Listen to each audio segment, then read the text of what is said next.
معنا نهج حياة جئنا تبصرة عن كل ضلال أعددنا بضع رسالات تحمل نورا للأجيال. يا أيها الذين آمنوا اتقوا الله وقولوا قولا سديدا يصلح لكم أعمالكم ويغفر لكم ذنوبكم ومن يطع الله ورسوله فقد فاز فوزا عظيما. أما بعد, sidang jamaah Jumat yang dimuliakan Allah, pertama dan yang paling utama, mari senantiasa kita panjatkan puji syukur kepada Allah Jalla wa'ala yang telah memberikan kita kesehatan jasmani, kesehatan rohani di tengah-tengah pandemik atau wabah corona ini. Allah Jalla wa'ala masih bisa berikan kita kesempatan untuk tetap bertaqarrub sujud ibadah masuk dalam masjidnya yang mulia ini. Kita bersyukur kepada Allah atas segenap nikmat yang Allah Ta'ala berikan. Bukan semata-mata nikmat sehat dan waktu luang, tapi mari kita syukuri nikmat Allah. Sampai detik ini kita masih Allah Ta'ala anugerahkan nikmat iman dan Islam, nikmat yang paling besar, nikmat yang paling agung.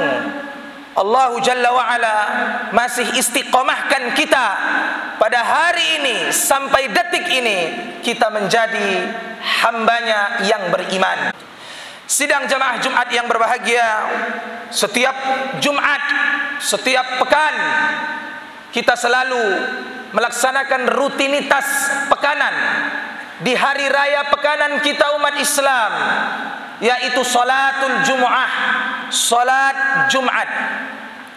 Semua di antara kita faham akan hadis di mana Nabi sallallahu alaihi wasallam menyatakan orang yang meninggalkan salat Jumat dihitung berturut-turut 3 kali dia tak salat Jumat, maka dengan sengaja maka Allah Jalla wa'ala akan tutup hatinya. Allah Jalla wa'ala akan bungkam hatinya sehingga tak lagi menerima hidayah. Orang yang tak salat Jumat dengan sengaja dia tidak salat Jumat, tidak ada uzur, tidak ada halangan, sibuk dengan kerjanya, sibuk dengan cari nafkahnya, sibuk dengan urusan duniawinya, tidak diindahkannya panggilan Allah Jalla wa'ala, azan yang dikumandangkan 2 kali di hari Jumat. Maka Nabi sallallahu alaihi wasallam katakan, orang seperti ini Allah tutup hatinya. Bahkan sebahagian ulama sidang jamaah Jumat yang berbahagia menyebutkan orang yang meninggalkan salat Jumat 3 kali berturut-turut, maka Allah Jalla wa'ala tidak anggap dia sebagai seorang muslim. Ulama mengatakan mukhrijun anil millah, keluar dari agama, atau dalam bahasa fikih disebut dengan murtad. Mana dalilnya? Nabi sallallahu alaihi wasallam mengatakan, man taraka shalah, barang siapa orang yang sengaja meninggalkan salat yang fardu, yang 5 waktu, dia tinggalkan dengan sengaja, dia enggak salat, faqad kafara jiharan, maka dia telah kafir secara terang-terangan. Sidang jamaah Jumat yang berbahagia, pada kesempatan Jumat kali ini khatib menghimbau pada diri khatib sendiri, mari kita senantiasa tegakkan salat-salat Jumat kita, kita tegakkan fardu Jumat kita dan salat-salat 5 waktu kita tepat pada waktunya, karena salat 5 waktu tepat pada waktunya adalah di antara tanda ciri orang-orang yang akan sukses dunia dan sukses di akhirat. Sidang jamaah Jumat yang berbahagia, ada beberapa adab Jumat. Adab itu artinya tuntunan kepada siang hari yang berbahagia ini. Sidang jamaah yang dimuliakan Allah, khatib akan singkatkan, ringkaskan pada kesempatan Jumat yang berbahagia ini apa saja adabul Jumu'ah, adab-adab salat Jumat itu. Yang pertama, adab Jumat yang pertama yang kami ringkaskan adalah diharapkan datang ke masjid untuk melaksanakan salatul Jumu'ah, menghadiri salatul Jumu'ah di awal waktu. Di awal waktu. Bahkan dalam satu hadis Nabi mengatakan, Tidak berlaku Jumat seseorang, tidak dianggap sholat Jumat seseorang kalau dia hadir ke dalam masjid ini ketika khatib sudah naik ke atas mimbar. Sah sholatnya Ustaz? Sah, tak batal sholat dia, tapi tidak ada lagi dianggap oleh Allah seakan-akan tak lagi ada kesempurnaan dalam sholat Jumatnya karena dia telah hadir di masjid ini tatkala khatib sudah naik ke atas mimbar. Maka bagaimana adab yang baik, adab yang betul menurut tuntunan syariat kita salat Jumat? Jangan sampai khatib naik mimbar baru kita datang ke masjid. Ini yang pertama. Kata Nabi sallallahu alaihi wasallam, "Man raha as-sa'ah al-ula fa ka'annama qarraba badanah, wa man raha fi as-sa'ati ats-tsaniyati fa ka'annama qarraba baqarah." ومن راح في الساعة الثالثة فكأنما قرب كبشا أقرا ومن راح في الساعة الرابعة فكأنما قرب دجاجة ومن راح في الساعة الخامسة فكأنما قرب بيضة. Apa kata Nabi? Hadis sahih riwayat Sayyidina Abu Hurairah radhiyallahu taala anhu wa ardhah. Nabi mengatakan siapa yang berangkat ke masjid untuk salat Jumat di awal waktu, maka dia seperti berkurban dengan unta. Barang siapa yang menghadiri Masjid Agung yang mulia ini di hari Jumat ini, manusia pertama yang masuk ke dalam masjid ini, kemudian dia letakkan keningnya di atas tempat sujud, dia sholat tahiyatul masjid, dan dia berlama-lama berzikir, baca salawat dan membaca Quran demi menunggu datangnya khatib untuk naik mimbar, maka dia mendapatkan pahala seperti orang yang berkurban dengan unta. Nabi melanjutkan hadisnya, saudara, siapa yang berangkat Jumat di waktu kedua, maka dia seperti berkurban dengan sapi.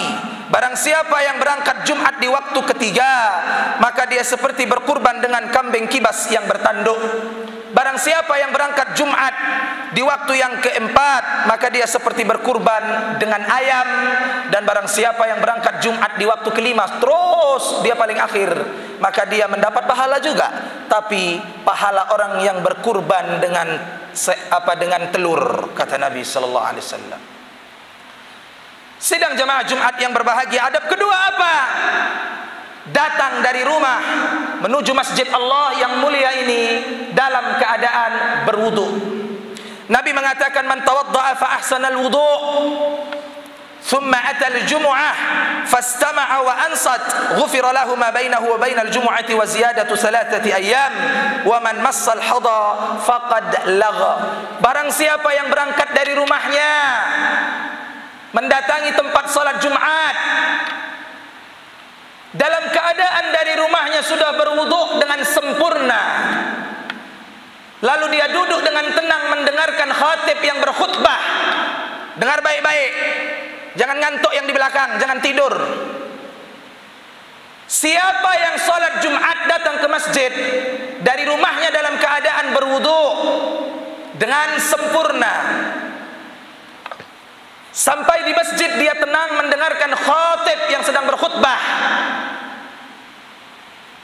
maka mendapatkanlah dia pahala dari sisi Allah di Jumat itu dan di 3 Jumat yang akan datang. Wa man massal hada faqad lagha.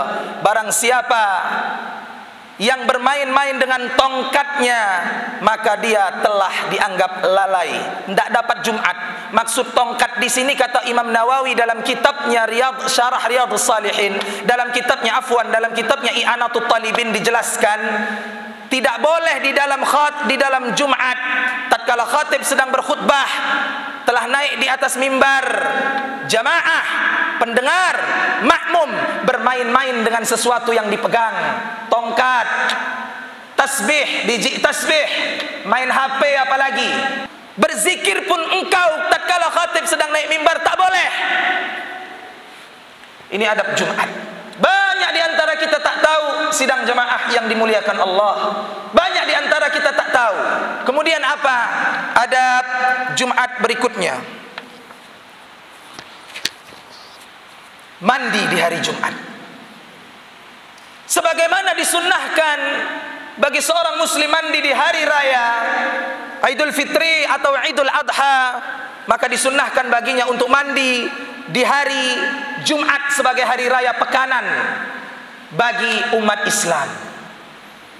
Bahkan sebahagian ulama di antara a'immatul madzahib al-arba'ah, ulama madhab, sebahagian ulama berpendapat mandi di hari Jumat wajib hukumnya, fardu hukumnya, meskipun seorang wanita yang sedang haid. Saking pentingnya hari Jumat itu. Ustaz, saya mau bertanya, lantas kalau saya dari kantor berangkat Jumat dalam keadaan sudah berwudu tanpa mandi, bagaimana hukumnya? Sahkah salat Jumat saya? Jawabannya adalah sah, tapi tidak mendapatkan pahala keutamaan afdaliyat di hari Jumat. Sah salatnya, tapi pahalanya tak banyak seperti orang yang mandi di hari Jumat. Saudara, Nabi SAW memerintahkan kita untuk mandi di hari Jumat sebagai hari raya pekanan kaum muslimin dan hari-hari raya besar kaum muslimin, Idul Adha dan Idul Fitri. Sidang jamaah Jumat yang berbahagia, kemudian adab Jumat berikutnya, dilarang ketika khatib sedang berkhutbah engkau berbicara, engkau berbisik-bisik. Siapapun khatib yang sedang berkhutbah kau hargai. Kau dengarkan khatib sedang berkhutbah sampai selesai. Jangan pula di belakang tidur. Kalau ada khatib sedang berkhutbah lalu kau tidur dan ngantuk di belakang, pertanda ada syaitan iblis yang sedang duduk-duduk bersamamu di situ. Manusia zaman sekarang sidang jamaah Jumat mendengarkan khutbah sang khatib di hari Jumat, ngantuk-ngantuk dia di belakang. Kenapa Ustaz tahu? Saya tengok sendiri sering. Tapi kalau dia main Mobile Legend, main PUBG 2 jam, 3 jam, 4 jam, dia tidak mengantuk. Itulah iblis. Maka dengarkan khatib dan jangan berbicara. Nabi SAW apa beliau sabdakan? Idza qulta li sahibika yaumal jumu'ati ansit. Idza qulta li sahibika yaumal jumu'ati ansit. Jika engkau berkata kepada orang yang di sampingmu, khatib sedang berkhutbah, lalu orang sebelahmu ada yang berisik-berisik. Berisik itu bahasa kami orang Jakarta, orang kalian Medan bilangnya ribut. Ada orang ribut di sampingmu, lalu kau mengatakan, shh, shh, shh, diam, jangan berisik. Maka kata Rasulullah apa? Faqat lagaut, maka kau tidak mendapatkan pahala apa-apa. Hatta menyuruh orang lain untuk diam tak boleh. Khatib sedang berkhutbah, semuanya jamaah makmum diam, menyimak, mendengarkan. Turun rahmat Allah untuk menerima pahala Jumatmu pada hari Jumat itu. Sidang jamaah Jumat yang berbahagia, adab yang terakhir di hari Jumat tatkala kita salat Jumat adalah salat 2 rakaat, rakaatain, namanya tahiyatul masjid. Tatkala Nabi SAW sedang berkhutbah, khutbah Jumat, ada jamaah yang masuk masbuk terlambat. Karena melihat Nabi Muhammad SAW sudah naik mimbar, maka orang ini tidak lakukan salat tahiyatul masjid, langsung salat 2 rakaat, tidak salat tahiyatul masjid, langsung duduk mendengarkan khatib. Lalu Rasulullah yang sedang berkhatib Jumat saat itu menegur orang tersebut, menegur, ya rajul, qum, berdirilah dan tegakkan 2 rakaat tahiyatul masjid, tahiyatan lil masjid, dalam rangka menghormati masjid, menghormati rumah Allah. Walaupun kita masbuk, umpama kita sibuk safar, kerja, kantor, atau apapun aktivitas kita, qadarullah kita sudah mengejar waktu Jumat, qadarullah tetap terlambat, khatib sudah naik mimbar, kita terlambat masuk dalam masjid, cepat-cepat engkau tegakkan salat sunat 2 rakaat tahiyatan lil masjid untuk menghormati rumah Allah masjid. Namanya salat tahiyatul masjid 2 rakaat. Baca ayat-ayat pendek dengan singkat. Qul huwallahu ahad, qul a'udzu birabbin nas, atau inna a'taina, atau wal asri, atau tak usah baca ayat pendek, langsung Al-Fatihah selesai. Jangan pula baca Al-Baqarah, kepanjangan. Lakukan salat tahiyatul masjid dengan singkat dan ringkas, lalu simaklah khatib yang sedang berkhutbah. Allahumma salli wa sallim ala sayyidina Muhammadin wa ala ali sayyidina Muhammad kama sallaita ala Ibrahim wa ala ali Ibrahim innaka Hamidum Majid. Allahumma barik ala sayyidina Muhammadin wa ala ali Muhammad kama barakta ala sayyidina Ibrahim wa ala ali Ibrahim innaka Hamidum Majid. Allahumma ighfir lil muslimin wal muslimat wal mu'minin wal mu'minat al ahya'i minhum wal amwat إنك سميع قريب مجيب الدعوات ويا قاضي الحاجات يا رب العالمين ويا أرحم الراحمين. اللهم إنا نسألك بأسمائك الحسنى وصفاتك العليا أن تنصر إخواننا المسلمين والمجاهدين في فلسطين. اللهم انصرهم إخواننا المسلمين والمجاهدين في أرض كل مكان وزمان. اللهم يا مقلب القلوب ثبت قلوبنا على دينك. اللهم يا مصرف القلوب صرف قلوبنا إلى طاعتك يا أرحم الراحمين ويا رب العالمين. ربنا هب لنا من أزواجنا وذرياتنا قرة أعين واجعلنا للمتقين إماما. ربنا آتنا في الدنيا حسنة وفي الآخرة حسنة وقنا عذاب النار. عباد الله إن الله يأمركم بالعدل والإحسان وإيتاء ذي القربى وينهى عن الفحشاء والمنكر والبغي يعظكم لعلكم تذكرون.